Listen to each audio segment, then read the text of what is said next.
سورہ عبس مکہ میں نازل ہوا اور اس کی 42 آیتیں اور 1 رکوع ہے۔ خدا کے نام سے شروع کرتا ہوں جو بڑا مہربان نہایت رحم والا ہے۔ وہ اتنی بات پر چیں برجبی ہو گیا اور منہ پھیر بیٹھا کہ اس کے پاس نابینا آ گیا، اور تم کو کیا معلوم شاید وہ تعلیم سے پاکیزگی حاصل کرتا یا وہ نصیحت سنتا تو نصیحت اس کے کام آتی۔ تو جو کچھ پرواہ نہیں اس کے تو تم در پہ ہو جاتے ہو، حالانکہ اگر وہ نہ سدھرے تو تم ذمہ دار نہیں۔ اور جو تمہارے پاس لپکتا ہوا آتا ہے اور خدا سے ڈرتا ہے تو تم اس سے بے رخی کرتے ہو۔ دیکھو یہ قرآن تو سراسر نصیحت ہے، جو چاہے اسے یاد رکھے۔ لوح محفوظ کے بہت معزز اوراق میں لکھا ہوا ہے، بلند رتبہ اور پاک ہیں، ایسے لکھنے والوں کے ہاتھوں میں ہیں جو بزرگ نیکوکار ہیں۔ انسان ہلاک ہو جائے وہ کیسا ناشکرا ہے۔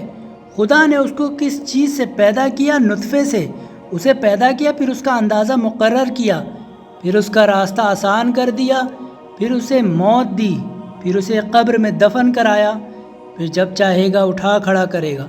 سچ تو یہ ہے کہ خدا نے جو حکم اسے دیا اس نے اس کو پورا نہ کیا۔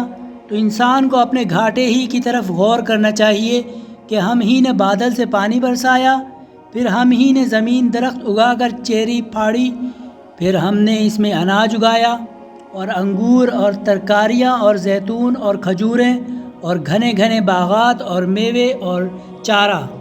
یہ سب کچھ تمہارے اور تمہارے چارپایوں کے فائدے کے لیے بنایا۔ تو جب کانوں کے پردے پھاڑنے والی قیامت آ موجود ہوگی، اس دن آدمی اپنے بھائی اور اپنی ماں اور اپنے باپ اور اپنے لڑکے بالوں سے بھاگے گا۔